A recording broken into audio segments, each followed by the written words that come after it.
Hello বন্ধুরা, আমি Sudip and welcome to ফিল্মিডিটেক। কথা বলবো বাংলা সিনেমা আড়ি নিয়ে, যেখানে মুখ্য চরিত্রে অভিনয় করছেন মৌসুমী চ্যাটার্জি, ইয়াস এবং নুসরাত। সিনেমাটা কেমন লাগলো এইসব বিষয়ে থাকবে আলোচনা। গল্প যদি বলতে হয়, অবশ্যই মা ছেলের একটা সম্পর্ক, একটা রাজনৈতিক পার্সপেক্টিভ আছে এবং আলটিমেটলি এর কি পরিণতি হয় সেটা জানার জন্য আপনাদের সিনেমা হলে গিয়ে সিনেমাটা দেখতে হবে। দেখুন, এই সিনেমায় কিছু কিছু জিনিস আছে যেগুলো আমার খুব ভালো লেগেছে, বা ভালো লাগার মতো কিছু কিছু কাজ তারা চেষ্টা করেছে, বাট অনেক কিছু জিনিস আছে যেগুলো মনে হয়েছে অনেক বেটার করা যেতে পারতো। সব বিষয়ে আলোচনা থাকবে। প্রথমেই বলি, কনসেপ্ট লেভেলে না গল্পটা 100/100, কিন্তু একটা কনসেপ্ট খাতায় কলমে একরকম, ওয়ান লাইনার একরকম, কিন্তু যখন সেটা ডেলিভারি করার কথা আসে, যখন সেটা এক্সিকিউশন করার কথা আসে, তখন এটা খুব প্রয়োজনীয় হয়ে পড়ে। আমি বারবার এই কথাটা বলি যে আমি কতটা দেখাবো এবং কতটা দেখাবো না। আমাকে যদি সব কিছু দেখানোর একটা প্রবণতা মাথাতে প্রথমেই চলে আসে এবং এটা মনে হয় যে আচ্ছা ওই অ্যাক্টারটা এটা তো করে সফল, আচ্ছা ও এভাবে করছে, সেটা ওই গল্পটার প্রয়োজনে, সেটা ওই যে পরিস্থিতিগুলো দেখানো হচ্ছে, রাজনীতির যে অংশটা তুলে আনা হচ্ছে, তার রেফারেন্স ইউজ করা হচ্ছে, কোথাও গিয়ে তার হোমাজ দেওয়া হচ্ছে বা তার রেফারেন্স ইউজ করা হচ্ছে, সেগুলো ওই গল্পটার জন্য কোথাও গিয়ে ব্লেন্ড হয়ে যায়, গল্পটার জন্য ওয়ার্ক করে যায়। কিন্তু এই গল্পটার জন্য কি ওয়ার্ক করবে, এটা আমাকে ভাবতে হবে। এই ভাবনাটা থেকেই না সিনেমাটা জগা খিচুড়ি হয়ে যায়। তারও আগে বলি কী কী জিনিস ভালো লাগলো। প্রথমেই বলতে হয় মৌসুমী ম্যাডামের কথা, এবং তিনি ভীষণ একজন গুণী অভিনেত্রী, এ নিয়ে কোনো সন্দেহ নেই। আমি যখন ট্রেলারটা রিভিউ করেছিলাম, তার ক্যারেক্টারটা নিয়ে আমি একটা দীর্ঘায়িত আলোচনা করেছিলাম। তিনি ভীষণ একজন জলি মানুষ, এই কথাটা আমি বলেছিলাম, কিন্তু তার যে একটা স্বচ্ছতা আছে, তার যে একটা সাবলীল অ্যাপ্রোচ আছে একটা ক্যারেক্টারের উপর, সেখানে তিনি না ওই জলি ব্যাপারটাকে খুব সুন্দরভাবে এক্সপ্লোর করতে পারেন। ইমোশনাল সিনগুলোতে তার কিভাবে রিয়াকশন থাকবে, তাকে কিভাবে ডিরেক্টর ইউজ করবে, এটা নিয়ে আমার একটা চিন্তা ছিল। বাট মৌসুমী চ্যাটার্জি নিজেই এত ভালো অভিনেত্রী, তার প্রেজেন্স আমার মনে হয় সেই সিনগুলোকে অলরেডি একটা হাইপে এনে দিতে পারে। বাট আমার কোথাও মনে হয়েছে ডিরেক্টর তাকে ঠিকঠাক ইউজ করতে পারেননি। তাকে আরও বেশি স্পেস দেওয়া যেতে পারতো, তার ক্যারেক্টার আর্ক নিয়ে আরও বেশি কাজ করা যেতে পারতো, তার মতো গুণী শিল্পীকে আরও ভালোভাবে ইউজ করা যেতে পারতো। বাট স্টিল তিনি যেটুকু করেছেন খুব ভালো। ইয়াসের যদি আমি কথা বলি, ইয়াসকে নিয়ে বারবার সমালোচনা করা হয়, বাট এখানে আমার মনে হয় কিছু কিছু জায়গায় তিনি অ্যাচিভ করতে পেরেছেন, অন্তত আমার মনে হয়েছে। আমি ইয়াসের সব থেকে বড় ক্রিটিক, আমি এত তাকে নিয়ে সমালোচনা করেছি, বাট এখানে যেটা সত্যি সেটা তো সত্যি বলতেই হবে। কিছু কিছু ইমোশনাল সিন থাকে যেগুলো আমার মনে হয় তিনি রিচ করতে পেরেছেন। এখনও তার মধ্যে যে সম্পূর্ণ সেই জিনিসটা চলে এসছে, তিনি ফাটিয়ে দিয়েছেন সিনেমায়, তাকে দেখতেই ইচ্ছা করছে, তার দিকে তাকালে চোখে জল বেরিয়ে যাচ্ছে, না এরকম নয়। বাট হ্যাঁ, আগের যে সিনেমা তিনি করেছেন তার থেকে এটা ফার বেটার।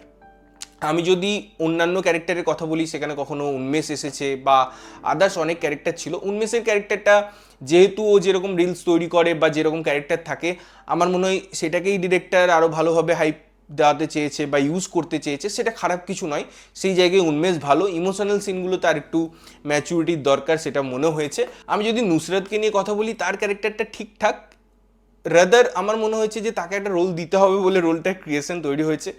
অনেক অপ্রয়োজনীয় জায়গা তৈরি করছে, অনেক অপ্রয়োজনীয় ব্যবহার আছে। এবারে এই সিনেমার সেকেন্ড যে জিনিসটা ভালো লেগেছে আমার, সেই জিনিসটা হচ্ছে এই যে মা এবং ছেলের বন্ডিং নিয়ে কথা বলতে গিয়ে যেভাবে তারা ডিজাইন করেছে, লাস্টে যে টার্ন অ্যান্ড টুইস্টগুলো এনেছে, সিনেমার প্লটে যে এলিমেন্টগুলো পুট করেছে, যেভাবে তার মধ্যে সাবলেয়ার পুট করার চেষ্টা করা হয়েছে, সেগুলো কোথাও কোথাও ওয়ার্ক করে। কিছু কিছু ক্ষেত্রে কমিক টাইমিং, কমিক পাঞ্চ, সেগুলো আমার মনে হয় ওয়ার্ক করে। তো এই কয়েকটা জিনিস ভালো। গানগুলো আমার বেশ ভালো লেগেছে সিনেমায়, এবং এটুকুই। এবারে দেখুন, আরি সিনেমাটা যেমন হচ্ছে না হচ্ছে সেটা নিয়ে আমরা কথা বলি, কিন্তু যদি আমরা একটা সিনেমার মধ্যে বিজ্ঞাপন দেখতে পাই, আমার সেটা ভীষণ বিরক্ত লাগে, ভীষণ বিরক্ত লাগে। আমি একেনবাবুকে ধুয়ে দিয়েছি অনেক সময় এইরকম করার জন্য, বা এরকম বিচ্ছিরিভাবে সেগুলোকে প্লেসমেন্ট করার জন্য, যে ঠিক আছে আপনার মধ্যে প্রডিউসার সেই টাকা দিতে পারছে না বা নেই, আপনাকে একটা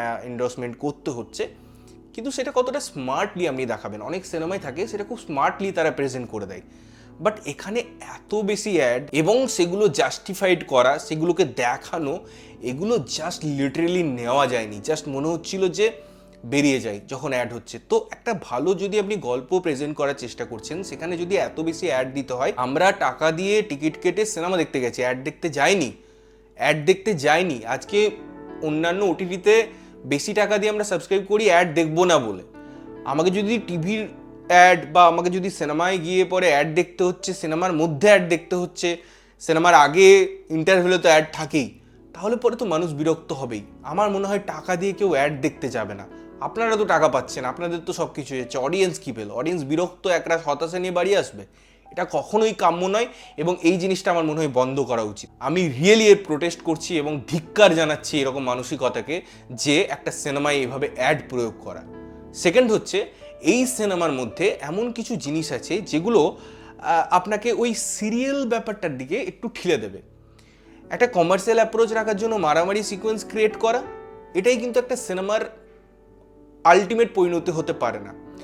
যেমন আমি বলা শুরু করেছিলাম, রাজনৈতিক বিভিন্ন যে মোচড়গুলো দেওয়ার চেষ্টা করা হয়েছে সেগুলো প্রত্যেকটা ব্যর্থ, একদমই ওয়ার্ক করছে না। কিছু কিছু ক্ষেত্রে আবার কমেডিটা হয়তো ওয়ার্ক করে যাচ্ছে। তাই যে মোটো নিয়ে সিনেমাটাকে ভাবা হয়েছিল, মা এবং ছেলের সম্পর্ক, সেটাকেই যদি লেয়ার দেওয়া যেত, সেটাকেই যদি বিভিন্নভাবে বিভিন্ন অ্যাঙ্গেলে প্রেজেন্ট করা যেতে পারতো, তাহলে অনেক বেটার হতো। অপ্রয়োজনীয় জিনিসে সিনেমাটাকে ভর্তি করে দেওয়া হয়েছে। মূল যে কথাটা বলার দরকার ছিল সিনেমাটা সেখান থেকে হারিয়ে গেছে এবং আমার মনে হয়েছে যে না, লাস্টে সিনেমার সাথে আড়ি নিয়েই বাড়ি ফিরি। আর ক্লাইম্যাক্সটা আমার একটু ভালো লেগেছে। তাই এই ছিল আমার মতামত আড়ি সিনেমাটা সম্পর্কে। আমার কাছে এটা একটা অ্যাভারেজ সিনেমা, বিলো অ্যাভারেজের থেকে একটু উপরে, এবং এটাই হচ্ছে কথা। আপনারা যদি দেখেছেন কেমন লেগেছে জানাবেন, না দেখে থাকলে দেখতে পারেন এবং দেখে এসে জানাতে পারেন যে কেমন লাগলো। ততক্ষণের জন্য ভালো থাকবেন, সুস্থ থাকবেন এবং সবসময় ভালো জিনিস দেখবেন। চ্যানেলটা প্রথমবার দেখছেন, লাইক কমেন্ট শেয়ার করতে হবে, সাবস্ক্রাইব করতে হবে, যাতে প্রত্যেকটা নোটিফিকেশন আপনাদের কাছে পৌঁছায়। দেখা হচ্ছে অন্য কোনো ভিডিওতে, ততক্ষণের জন্য টাটা।